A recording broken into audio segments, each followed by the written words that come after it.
Myself, Professor Dr. Deepak Singh, Allied Science Specialist. Diarrhoea diarrhoea जैसा कि आप जानते हैं बहुत कॉमनेस्ट डिजॉर्डर है ये। लूज मोशन का एक टाइप है ये। लूज मोशन जनरली दो तरह के होते हैं, एक डायरिया, एक डिसेंट्री।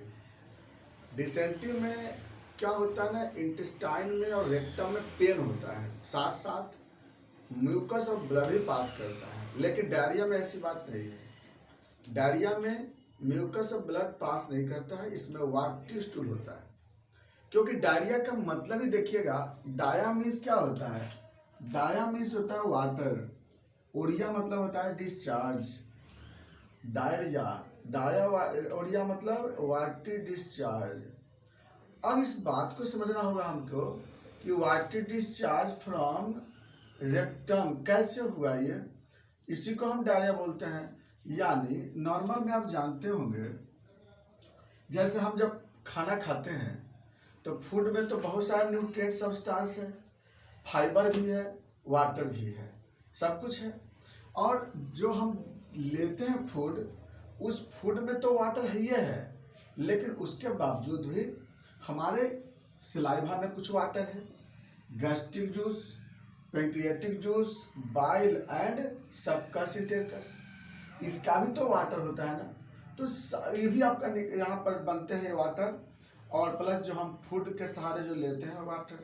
खैर, जब ये फूड आता है तो फूड में जो भी केमिकल है, सब्सटेंस, कॉम्प्लेक्स सब्सटेंस, वो डाइजेस्ट होता है। डाइजेस्ट होने के बाद वह जो सब्सटेंस है वह यहाँ से इंटेस्टाइन से एब्जॉर्ब होता है ना। एब्जॉर्ब होने के बाद फिर जब ऐसे एनिमेटेड बनाए इसको समझने के लिए, यहाँ स्मॉल इंटेस्टाइन है, ये लार्ज इंटेस्टाइन है। उसके बाद फिर क्या होता है ये कि जो सब्सटेंस डाइजेस्ट नहीं होता है, जो एब्जॉर्ब नहीं होता है, वह रेक्टम में आकर के स्टोर हो जाता है। फिर उसके बाद एप्रोप्रिएट अमाउंट जब आता है यहाँ पे, तो एक डिफिकेशन सेंसेशन होता है। उसके बाद ये फीकल मटेरियल बाहर निकल जाता है। फीकल मटेरियल मतलब होता है, किसको बोलते हैं, अनडाइजेस्टेड अनअब्जॉर्ब सब्सटेंस को बोलते हैं फीकल मटेरियल। और यह फीकल मटेरियल जो बाहर निकलता है उसको लोग डिफिकेशन बोलते हैं। चलिए, जो स्टूल पास होता है उसी को स्टूल भी बोलते हैं। तो जब फीकल मटेरियल जब पास होता है तो फीकल मटेरियल में होते क्या है, तो फीकल मटेरियल बता दिया आपको कि दो पार्ट होते हैं फीकल मटेरियल में। एक होता है आपका सॉलिड सब्सटेंस और एक होता है आपका वाटर। तो सॉलिड सब्सटेंस लगभग 25% होता है और वाटर इसमें 75% होता है। एक फिकस मटेरियल में 25% आपको सॉलिड होता है, 75% वाटर होता है। तो 25% जो सॉलिड सब्सटेंस में क्या क्या होते हैं, तो उसमें आपको होते हैं फाइबर, जो डाइजेस्ट नहीं हुआ कार्बोहाइड्रेट वो, प्रोटीन, फैट, ये सब, प्लस जो इंटेस्टाइन का जो टिश्यू होगा, जो एपिथेलियल सेल जो डेड हो जाते हैं वह भी, इस सब सॉलिड सब्सटेंस में मिलते हैं।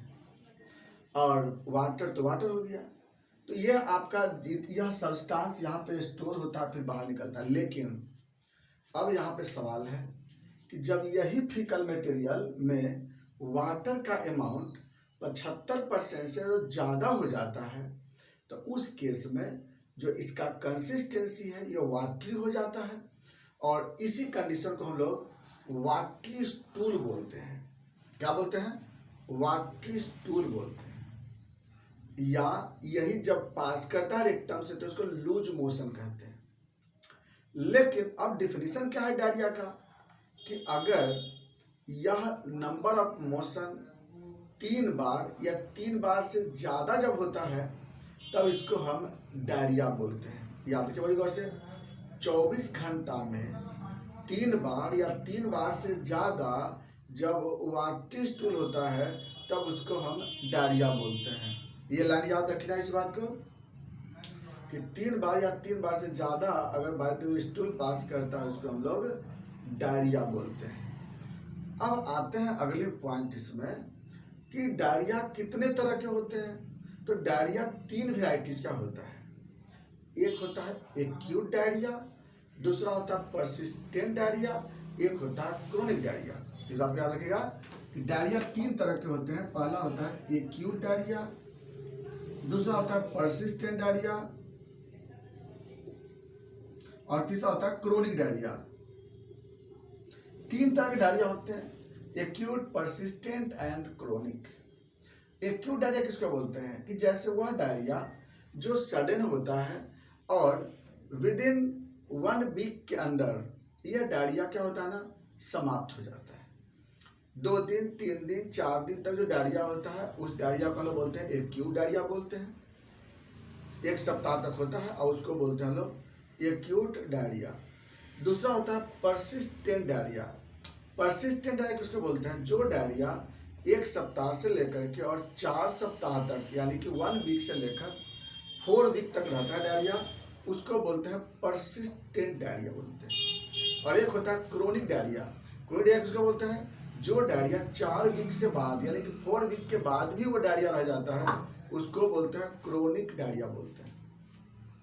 तो 3 तरह के डायरिया मिला आपको, acute diarrhoea, persistent diarrhoea and chronic diarrhoea. 3 variety के आपको डायरिया मिलते हैं।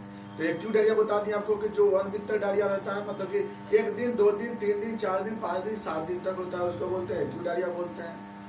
अगली पॉइंट, हाँ तो परसिस्टेंट समझ में आ गया और क्रोनिक समझ में आ गया आपको। अब हम लोग अगले पॉइंट आते हैं।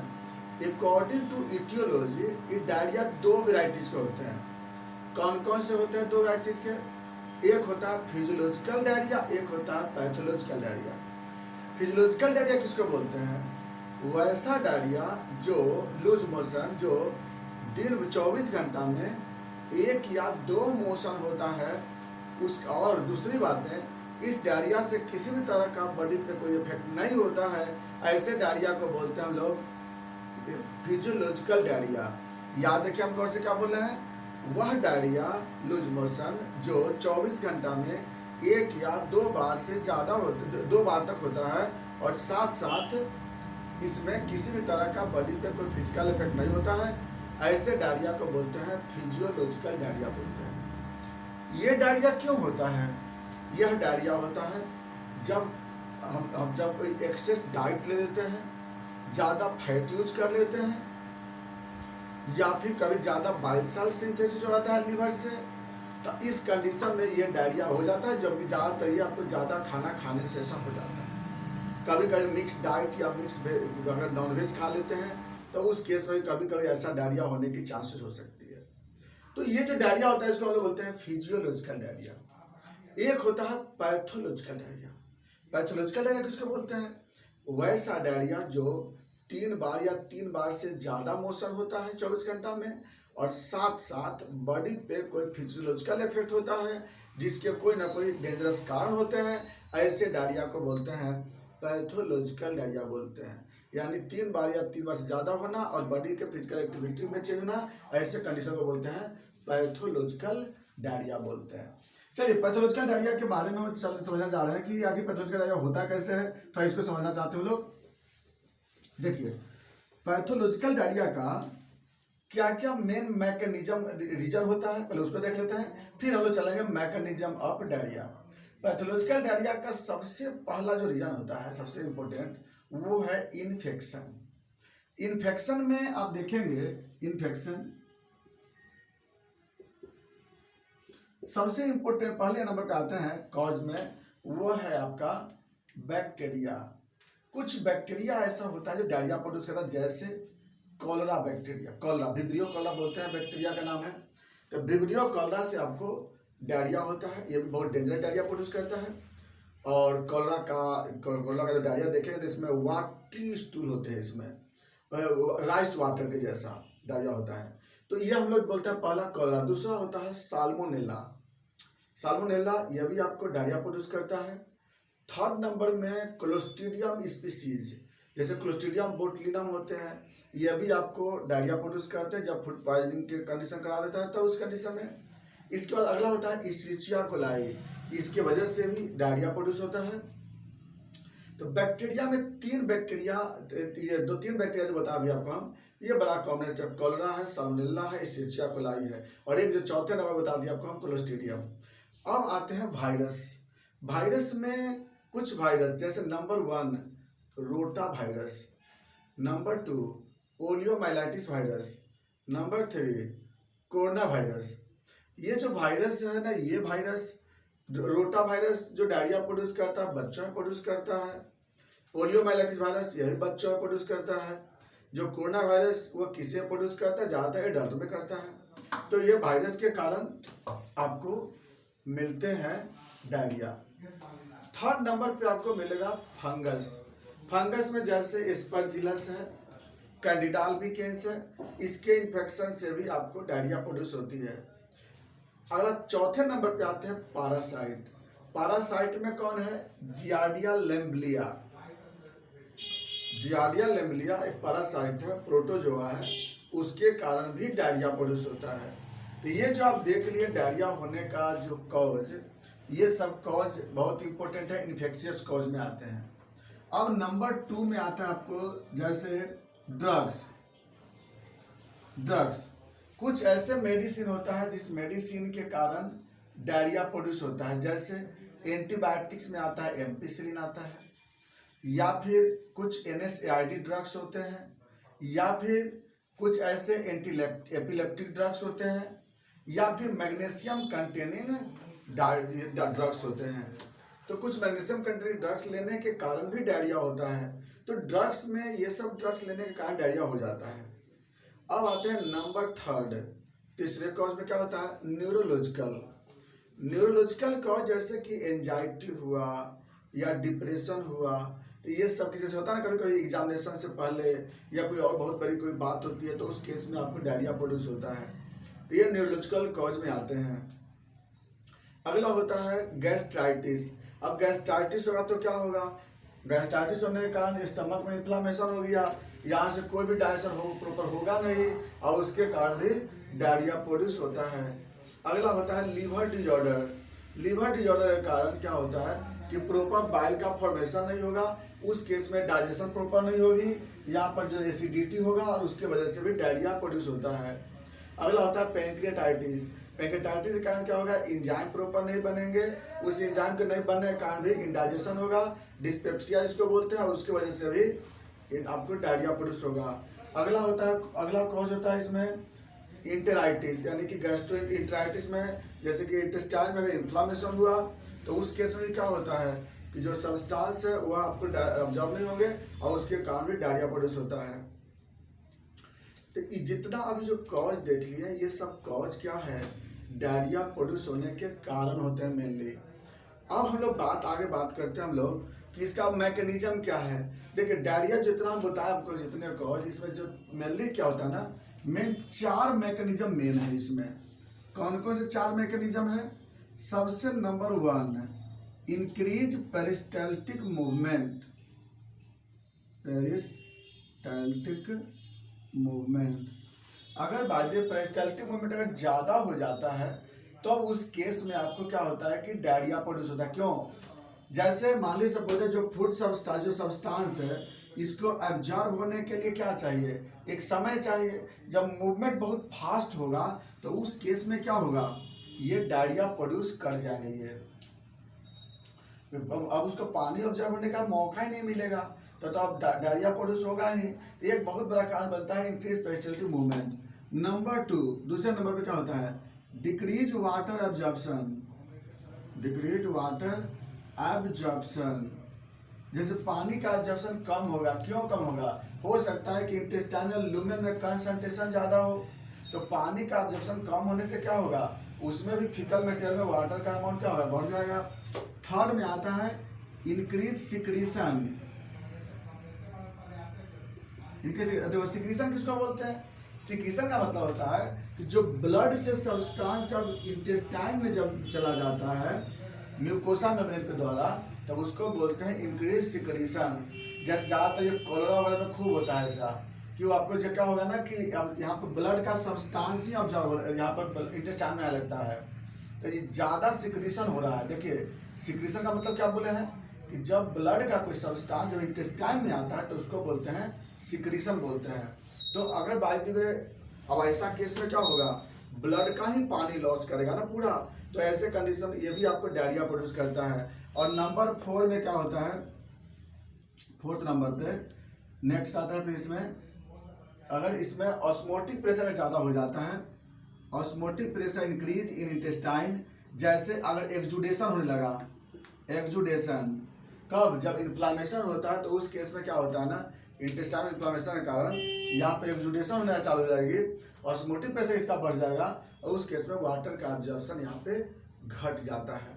तो ये सब मैकेनिज्म है इसमें, जिसके कारण आपको फीकल मटेरियल में वाटर का लेवल बढ़ जाता है। तो इतना देख लिया आप डायरिया होने का मैकेनिज्म, कारण देख लिए। अब थोड़ा बात ये करते हैं कि डायरिया से सिम्टम क्या होता है। तो डायरिया का सिम्टम क्या मिलेगा, देखिए पानी ज़्यादा लॉस हो रहा है, मान लीजिए सपोज हमको ब्लड से भी तो पानी को खींच रहा है ना, ब्लड में मिल नहीं रहा है, सारे के सारे पानी जो है स्टूल से बाहर निकलेगा। तो पानी जब ज़्यादा स्टूल से बाहर निकलेगा तो उस केस में क्या होगा कि बॉडी को पानी की कमी हो जाएगी, डिहाइड्रेशन हो जाएगा। बॉडी में पानी कमी होने से डिहाइड्रेशन होगा और बहुत सारे ट्रांसपोर्टिंग सब्सटेंस नहीं हो पाएंगे। इसके साथ साथ डायरिया में बॉडी से सोडियम, पोटासियम, क्लोराइड भी लॉस होता है। तो ये सब इलेक्ट्रोलाइट जब लॉस करेगा तब बॉडी में वीकनेस आ जाएगा। मसल्स में जो मसल्स का पीएच इम्बैलेंस हो जाएंगे, मसल्स क्रैम्पिंग होने लगेगा, मसल्स में क्रैम्पिंग, मसल में टिटैनी डेवलप कर जाएगा। इसके बाद वर्टिगो होंगे, वर्टिगो क्योंकि ब्रेन को प्रॉपर ब्लड नहीं मिल, पानी नहीं मिल पाएगा, उसको इलेक्ट्रोलाइट नहीं मिल पाएगा, हेडेक भी हो सकता है इसमें। साथ साथ ब्लड विजन हो सकते हैं और माउथ ड्राई हो जाएगा, चेहरा जो होता है देखने पे एकदम टॉक्सिक हो जाता है, आई बॉल सनकेन हो जाता है। सनकेन का मतलब क्या, अंदर की तरफ धंस जाता है आई बॉल। उसके बाद टंग ड्राई हो जाते हैं, कभी कभी अब्डोमिनल पेन भी मिल सकते हैं आपको।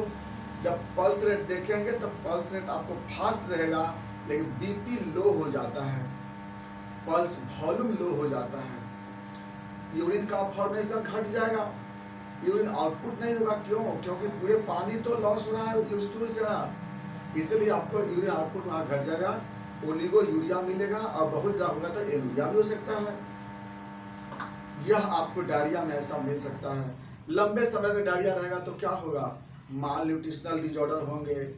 माल न्यूट्रिशन में बहुत सारे जितने भी आपका vitamin deficiency disease, mineral deficiency disease, protein deficiency disease ऐसे हो सकते हैं, जैसे कि मरासमस, क्वाशर क्योर का बच्चा ज़्यादा मिलता है क्रोनिक डायरिया होने के कारण। और प्लस किडनी फेल हो सकते हैं, मल्टी ऑर्गन इस पर डिजॉर्डर आ सकते हैं। तो डायरिया देखिए इतना लोग नज़रअंदाज करते हैं कभी कभी कि छोड़ देते, नहीं कभी नहीं। इसमें आपका बॉडी का पानी, इलेक्ट्रोलाइट ज़्यादा लॉस होता है और साथ साथ न्यूट्रिशन नहीं बॉडी को मिलेगा तो कितने दिन तक चल सकता है। इसीलिए डायरिया को प्रॉपर जानना जरूरी है, इसका हमें समझना बहुत जरूरी है। तो ये आपका हो गया, इसका सिम्टम है, इसका साइन हो गया। इसके बाद हम लोग आगे बात करते हैं इसके इन्वेस्टिगेशन पे। डायरिया को हम कैसे पता लगाएंगे और किस वजह से डायरिया है ये कैसे देख पाएंगे हम लोग। तो डायरिया को पता लगाने का सबसे पहला तरीका है routine examination of stool, RE of stool. जब रूटीन एग्जामिनेशन ऑफ स्टूल कराएंगे, सबसे पहला इंपॉर्टेंट वही होता है, आरई ऑफ स्टूल कराएंगे तो उसमें हमें अनडाइजेस्टेड फूड पार्टिकल्स मिलेंगे, उसमें आपको बैक्टीरिया भी फाइंडिंग हो सकता है और जियार्डिया लेम्बलिया भी मिल सकते हैं। आरई ऑफ स्टूल कराते हैं। इसमें क्रोनिक डायरिया होता है तो कल्चर भी करा के देख लेते हैं, कल्चर की किस वजह से ये हो रहा है, क्रोनिक वाला करा के देख सकते हैं। बाकी तो क्लिनिकल डायग्नोसिस तो सबसे इम्पोर्टेंट है इसमें ना। सबसे पहले क्लिनिकल डायग्नोसिस से पता लगाते हैं लोग कि डायरिया में क्या क्या कंडीशन आ रहा होगा, इसलिए हम लोग देख लेते हैं। ऐसे कोई इन्वेस्टिगेशन ज़्यादा करने की जरूरत नहीं होती है। हाँ, कॉम्प्लिकेशन जानने के लिए हम लोग सीबीसी करा सकते हैं, जिसमें इन्फेक्शन को देख सकते हैं, और अगर सीरम इलेक्ट्रोलाइट में सोडियम, पोटासियम करा के देख सकते हैं, क्योंकि इसी से तो हमको मैनेजमेंट करना होगा। चलिए, मेन अब सबसे इम्पोर्टेंट पॉइंट हम लोग आ रहे हैं, मैनेजमेंट ऑफ डायरिया और ट्रीटमेंट कैसे करेंगे।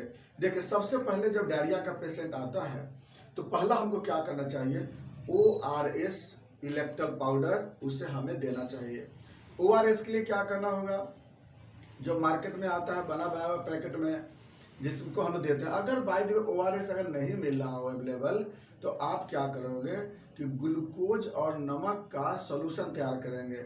याद रखिएगा, चीनी यूज नहीं करेंगे, क्योंकि चीनी आपका डाइसेक्राइड होता है और डाइसेकेराइड क्या होता है, पहले वो यहाँ पे डाइजेस्ट होता है कहाँ पे, डिओडनम में, इन्वर्टेज के द्वारा, तब जाके वो कन्वर्ट करेगा ग्लूकोज और फ्रुक्टोज में। तो जब खुद यहाँ पे जब परेशान है इंटेस्टाइन, उस केस में हम चीनी और डाइसेकेराइड क्यों देंगे हम, इसीलिए चीनी और नमक का घोल नहीं देना है, हम लोग देते हैं ग्लूकोज और नमक का घोल देते हैं।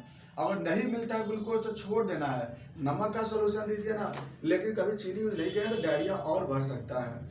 चलिए आगे बात करें तो एक तो पहला हो गया कि मेरा ORS देना पहले जरूरी होती है, क्योंकि आप जानते हैं कि जब तक हमें बॉडी में इलेक्ट्रोलाइट की ज़्यादा कमी हो जा रही है ना, तो वो पूरा करना बहुत जरूरी होता है।